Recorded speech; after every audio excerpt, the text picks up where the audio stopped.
இந்த மாதத்தின் வாக்குத்தத்தமான வார்த்தை ஏசாயா 44 அதிகாரம் 21 வசனத்தை, யாக்கோபே, இஸ்ரவேலே, இவைகளை நினை, நீ என் தாசன், நான் உன்னை உருவாக்கினேன். நீ என் தாசன், இஸ்ரவேலே, நீ என்னால் மறக்கப்படுவதில்லை. ஆண்டவர் இஸ்ரவேல் ஜனங்களை பார்த்து சொல்லுகிற ஒரு வார்த்தை. ஏன் தேவன் இந்த வார்த்தையை பேச வேண்டும்? இஸ்ரவேல் ஜனங்கள் பாபிலோன் தேசத்திலே இருக்கிறார்கள். இனி நாம் அங்கிருந்து வருவோமா? சிறைப்பிடிப்பிலிருந்து நாம் விடுதலையாகி வருவோமா? பாபிலோன் தேசத்திலிருந்து மறுபடியும் நாம் கர்த்தர் கொடுத்த பாலும் தேனும் ஓடுகிற தேசத்துக்கு வருவோமா என்பது அவருடைய வாழ்க்கையிலே ஒரு கேள்விக்குறியா இருந்தது. ஆனாலும் எரேமியா தீர்க்கதரிசி கர்த்தர் சொல்லுகிறார், 70 வருஷம் இவர்கள் சிறைப்பட்டு அடிமையா இருப்பார்கள். ஏன் இப்படி இவர்கள் சிறைப்பட்டு அடிமையா இருக்கிறார்கள்? காரணம் என்ன? தேவனுடைய பரிசுத்தமான பாதையை விட்டு இவர்கள் விலகி போய்விட்டதாக கர்த்தர் சொல்லுகிறார். கர்த்தர் அவர்களுக்கு கொடுத்த கட்டளைகளையும் நியாயங்களையும் கை கொள்ளாமல் போனதனாலே அவர்கள் சிறைப்பட்டு போகும்படி கர்த்தரை அனுமதிக்கிறார். ஆகவே ஆண்டவர் மறுபடியும் அந்த ஜனங்களை பார்த்து சொல்லுகிறார், மறுபடியும் கொண்டு வருவேன். யாக்கோபே, இஸ்ரவேலே, இவைகளை நினை. எவைகளை நினைக்கணும்? 430 வருஷமா நீங்க எகிப்தில் அடிமையா இருந்தீங்க இல்லையா? அங்கிருந்தே மீட்டவர் நான் தான். உங்களுக்கு அற்புதங்களை செய்து மீட்டவர் நான் தான். வழியிலே செங்கடலை உங்களுக்காக பிளந்தவர் நான் தான். உங்களுக்கு வானத்தின் மன்னாவினால் போஷித்து திருப்தியாக நடத்தவர் நான் தான். நீங்க கேட்ட காடையை கொடுத்து உங்களை போஷித்தவர் நான் தான். கசப்பான தண்ணீரையும் மதுரமான தண்ணீரையும் மாற்றினவர் நான் தான். உங்களுக்கு எதிராய் வந்த சத்துருக்களை உங்களுக்கு நான் யுத்தம் பண்ணி ஜெயிச்சவர் நான் தான். ஆகவே இதில் நினைப்பா, மறந்துடாத, உன்னோடு கூட இருக்கிற கர்த்தர் நான். என்னை விட்டு நீ எதனால போயிட்டு இருக்குன்னா, எப்பெல்லாம் நீங்க பாவம் பண்ணுறீங்களோ அப்பெல்லாம் தேவனுடைய நீங்களா போயிடுறீங்க.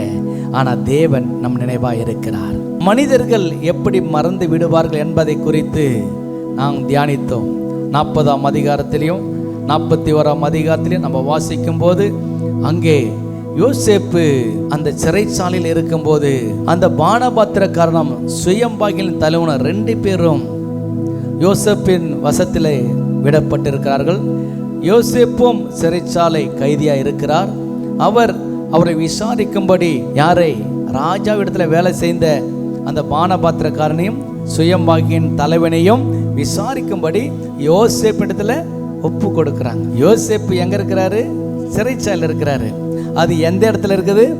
போத்திபார் வீட்டில் இருக்குது. போத்திபார் தான் இவரை கைதி பண்ணியிருக்கிறார். ஏன்? இவர் தன் மனைவிட தவறா நடந்துக்கிட்டார் சொல்லி உலகெல்லாம் சொல்லுதுன்னு அவர் எத்தனை விட்டுட்டார். ஆனா அதே போத்திபார் தான், தலைவன் தான், இவங்களை விசாரிக்கும்படி யோசேப்பிடத்தில் கொடுக்கிறார். அப்போ யோசேப்பு என்பவர் நல்லவர் என்பதை போத்திபார் அறிந்திருக்கிறார். உலகம் தவறாய் நினைத்திருக்கலாம். அந்த போத்திபார், அந்த தளபதி, அந்த எல்லாருக்கும் தலைவனா இருக்கிறவர், அவர் யோசேப்பு தவறு செஞ்சிருக்க மாட்டான். ஏன்? அவன் கர்த்தரோடு கூட இருக்கிறார். கர்த்தர் அவனோடு கூட இருக்கிறார்.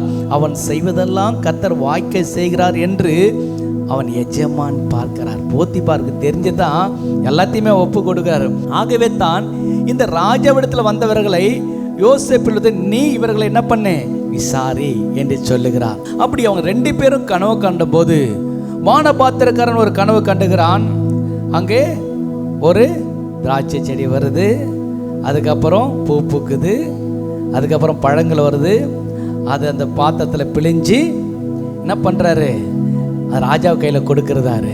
இது காலையில் எழுந்து இவங்க பார்த்த உடனே 2 பேருக்கும் அவரு என்ன பண்றாரு? இன்னொருத்தர் சுயம்பாகியின் தலைவன் அவர் கூடையில தலைமையில வச்சு கொண்டு போறாரு, எல்லாத்தையும் கொண்டு போறாரு.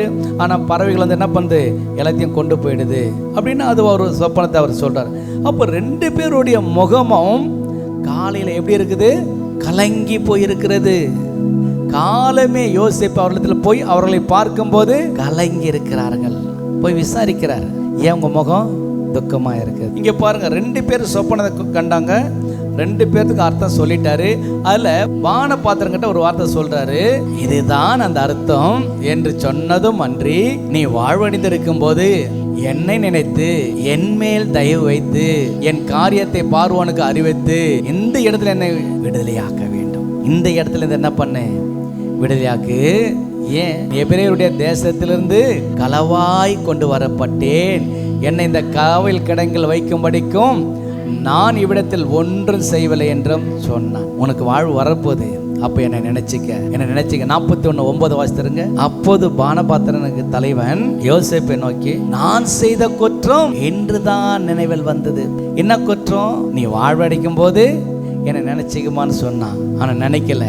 40:23 வாசித்து பாருங்க. யோசேப்பை நினையாமல் மறந்து விட்டான். இதுதான் மனிதருடைய நிலைமை. பாருங்க, மனிதர்கள் சில வேளை நம்மளை மறந்து விடுவார்கள். நம்ம என்ன செய்யறோம், நன்மை செய்வோம், சில வேளையில மறந்துடுவாங்க. இது மனிதர்களுடைய இயல்பு. ஆனால் ஒரு நாள் அவருக்கு ஞாபகத்துக்கு வருது. ராஜா கிட்ட பேசுறாரு, ராஜாவே, நான் செய்த குற்றம் இப்பதான் எனக்கு என்ன. இந்த அர்த்தத்தை சொல்றது யாருக்குரியது? தேவனுக்குன்னு ஒரு பிள்ளையாண்டான் சொன்னான். எபிரேய பிள்ளையாண்டான். யோசேப்பின் நிலைமை வந்த உடனே கர்த்தர் 41:14 வாசித்தீங்கன்னா தெரியும், தீவிரமாய் அவன் காவல் கிடங்கிலிருந்து கொண்டு வருகிறான். அவங்க எல்லாம் பண்ணி கொண்டு வராங்க. அப்போ யோசேப்பு கிட்ட பார்வோன் பேசுறாரு, நான் ஒரு சொப்பனம் கண்டேன், யாருக்கும் சொல்ல முடியல, மந்திரவாதி கிட்ட சாதிக்கிட்ட சொல்ல யாராலும் சொல்ல முடியல அப்படின்னு சொல்லும் போது, அப்போது யோசேப்பு பார்வோனுக்கு பிரதிரமாக, நான் அல்ல தேவனே.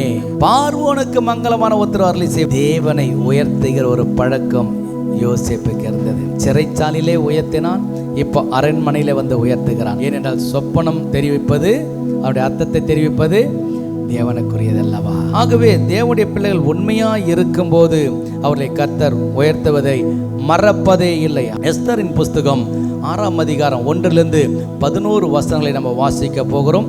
என்ன பண்றாங்க? ராஜாவுக்கு விரோதமா தீங்கு செஞ்சிட்டதை மொர்தெகாய் பார்த்து, இந்த ராஜாக்கு ஏதோ தீங்கு செய்யறன்னு சொல்லி ராஜாவை காப்பாற்றுகிறார் மொர்தெகாய். பாருங்க, இவர் வாட்ச்மேனா இருக்கிறாரு. சூசான் அரண்மனையில வாட்ச்மேனா, கேட் கீப்பரா இருக்கிறாரு. ஆமான் மட்டும் உள்ள போறாரு. ராஜாவுக்கு அடுத்தபடியாக மந்திரி அவர்தான். ஆகவே அவர் தான் உள்ள போயிட்டு முடியும். ஆனா மொர்தெகாய் அங்கே இருக்கிறார். அவர் ராஜாவு மேல கைப்படப்பட்ட செய்தியை அந்த அரசாங்கத்துக்கு அறிவித்து அதிலிருந்து ராஜா காப்பாற்றப்படுகிறார். ஒரு நைட்டு ராஜாவுக்கு என்ன வரல? தூக்கம் வரல. எப்போ?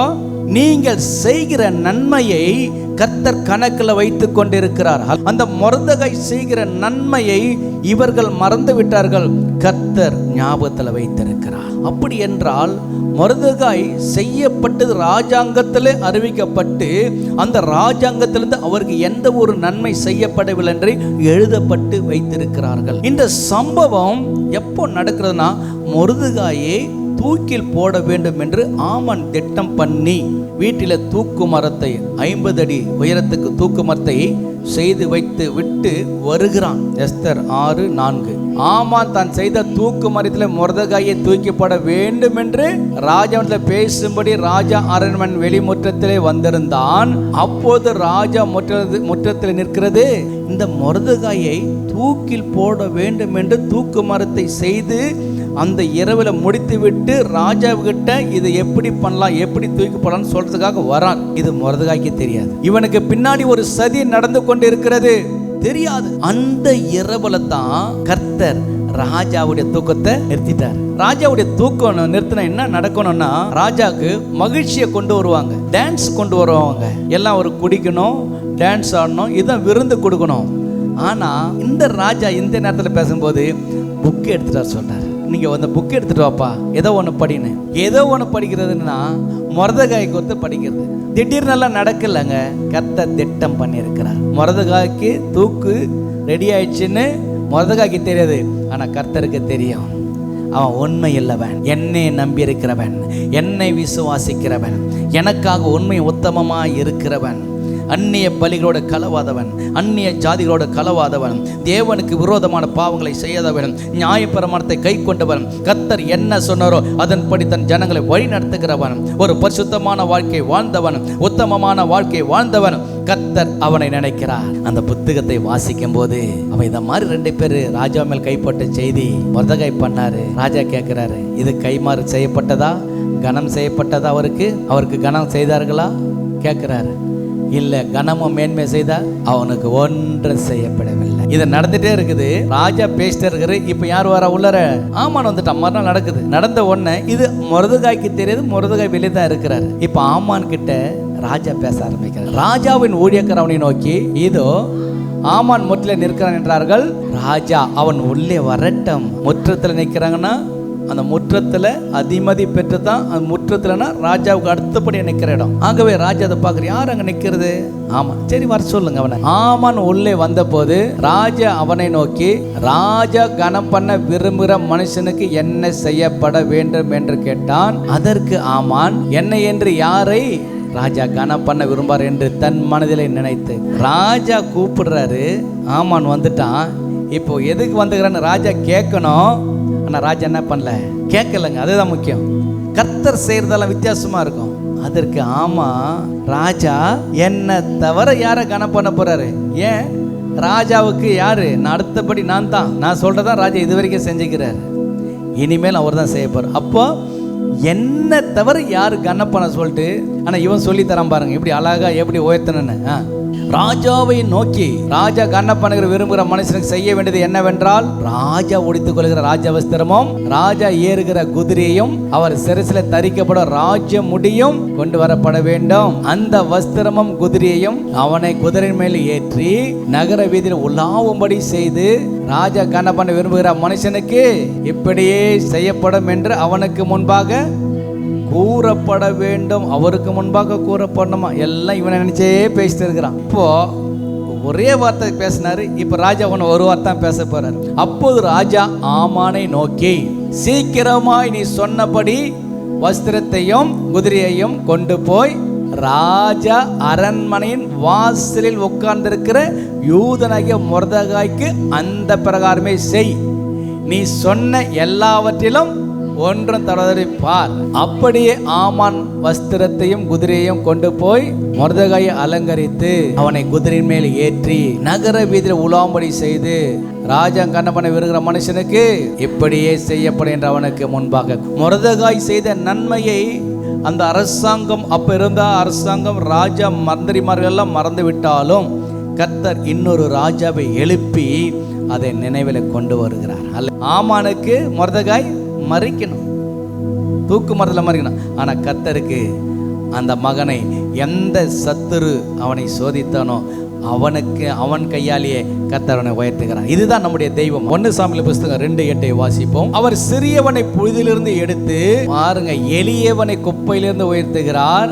அவர்களை பிரபுக்களோடு உட்காருவோம், மகிமையுள்ள சிங்காசனத்தை சுதந்தரிக்கவும் பண்ணுகிறார். பூமியின் அஸ்திபாரங்கள் கர்த்தருடைய, அவரே அவைகள் மேல் பூச்சக்கரத்தை. எங்கிருந்து மொர்தெகாய் உயர்த்துறார்? இப்போ கேட்ல வாட்ச்மேனா இருக்கிறார். ராஜாவுக்கே தெரியாது அந்த இடத்துக்கு வருவாங்கன்னு. ஆமானுக்கும் தெரியாது, எஸ்தர் ராஜாத்திக்கும் தெரியாது. மொர்தெகாய்க்கு வந்ததா இல்லையா? எங்கேதோ 121 எடுத்துக்கொள்ளுவோம். எப்படி தம்முடைய பிள்ளைகளை கர்த்தர் ஆசீர்வதிக்கிறார். நமக்கு எங்கிருந்து வரணும் ஒத்தாசை? வானத்தையும் பூமியும் உண்டாக்கின கர்த்தரிடத்திலிருந்து வர்றாங்க. வெளிப்படுத்தல் 3ஆம் அதிகாரம் 8ஆம் வசனம் 9ஆம் வசனத்தை வாசிப்போம். இங்கே ஒவ்வொரு சபையும் செய்கிற கிரியை கர்த்தர் பார்த்திருக்கிறார். ஆகவே அங்கே சொல்லுகிறார், உன் கிரியைகளை அறிந்திருக்கிறேன், உனக்கு கொஞ்சம் பலன் இருந்தும் நீ என் நாமத்தை மறுதலியாமல் என் வசனத்தை கை கொண்டபடியினாலே ஏதோ திறந்த வாசலை உனக்கு முன்பாக வைத்திருக்கிறேன், அதை ஒருவனும் போட்ட மாட்டேன். கர்த்தர் உங்க நினைவாக இருக்கிறாருங்க. நீங்க செய்யற என்னெல்லாம் செய்றீங்களோ, சபைக்கு, விசுவாசிகளுக்கு, ஏழைகளுக்கு என்னெல்லாம் செய்றீங்களோ அதெல்லாம் கர்த்தர் அறிந்திருக்கிறார். எப்பெல்லாம் இதெல்லாம் செய்றீங்களோ உங்களுக்கு முன்பாக வாசல் எப்படி இருக்குது? திறந்து இருக்குது. அந்த வாசல் திறந்ததை யாராலையும் போட்ட முடியாது. அப்படின்னா கர்த்தர் உங்க குடும்பத்துக்கும் உங்க பிள்ளைகளுக்கும் ஒரு ஆசீர்வாதத்தை கொடுத்துட்டாருன்னா சத்துருவாளதை எடுக்க முடியாது. எஸ்தர் புஸ்தகம் 8ஆம் அதிகாரம் 1-2 வாசிப்போம். அன்றைய தினம் அகஸ்வேரு ராஜா யோதரின் சத்துரு வாய்ந்த ஆமானி வீட்டை ராஜ்யத்தாக எஸ்தருக்கு கொடுத்தான். 1 மொர்தெகாய் ராஜ சமத்தில் வந்தான். அவன் தனக்கு என்ன உறவு என்று எஸ்தர் அறிவித்தால், ராஜா ஆமானின் கையிலிருந்து வாங்கி போட்ட தம்முடைய மோதிரத்தை எடுத்து அதை மொர்தெகாய் கொடுத்தான். எஸ்தர் மொர்தெகாயை பின்னாடிச்சு ஆமானின் அரண்மனைக்கு அதில் கரங்களை தட்டுவான். அங்கேயே அதிகாரி மாற்ற, எங்க வாட்ச்மேனா இருந்தாரோ அங்கேயே கர்த்தர் அவனை என்ன பண்ணிட்டாரு? இப்போ ராஜாவுடைய மோதிரம் கையில் வந்துச்சு. ஆமானுடைய வீடு எஸ்தருக்கு வந்துடுச்சு. இப்போ அரண்மனையிலேயே அவனை அதிகாரியாக கர்த்தர் உயர்த்தி விட்டார். ஏன் கர்த்தர் மொர்தெகாயை உயர்த்தினார் தெரியுங்களா? அவன் உண்மையுள்ளவனாக இருந்தான். கர்த்தருடைய கற்பனையிலே கட்டளையில கை கொண்டு நடந்தான். தேவனிடத்தில் விசுவாசம் உள்ளவனாய் இருந்தான். எவ்வளோ தீங்கு வந்தாலும் கர்த்தர் நம்மளை விடுவிப்பார். சவால் விடுறான், கர்த்தர் நம்மளை ரட்சிப்பார். கர்த்தர் நம்மளை கைவிட மாட்டார். விசுவாசம் உள்ளவன். அவர் கைக்கு என்ன வந்துச்சு? கைக்கு மோதிரம். மோதிரம் எதை குறிக்கிறது? அதிகாரம்.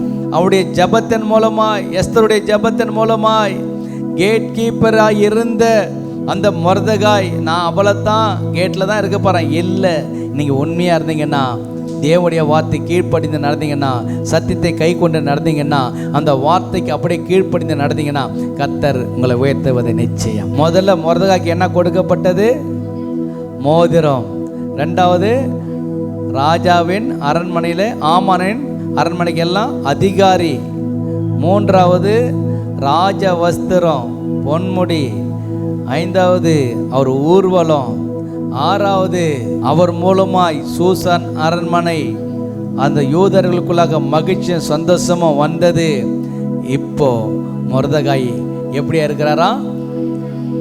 அரண்மனையில் பெரியவனாய் இருக்கிறான். மொர்தெகாயுடைய வாழ்க்கையில உண்மை, தேவனுடைய வார்த்தைக்கு கீழ்ப்படிந்து நடத்துதல், தேவனிடத்தில் விசுவாசமாக இருதல், நியாயப்பிரமாணத்தை கை கொண்டு நடத்தல், தேவனுக்கு மாத்திரமே பயந்து நடந்தான். இப்படி நடக்கும்போது தான் கர்த்தர் அவனை கனப்படுத்துகிறார். தன் உயிருக்கும் அஞ்சாமல் தேவனிடத்தில் உபவாசம் இருந்து ஜெபம் பண்ணியிருந்தான். அந்த ராஜா ஒருவேளை மறந்திருக்கலாம். கர்த்தருடைய நினைவு மொர்தெகாய் மேலே இருக்குது. பாருங்க, எப்போ மொர்தெகாய் காலையில் போனால் மறிக்க போகிறான் தூக்கு தண்டனையில்.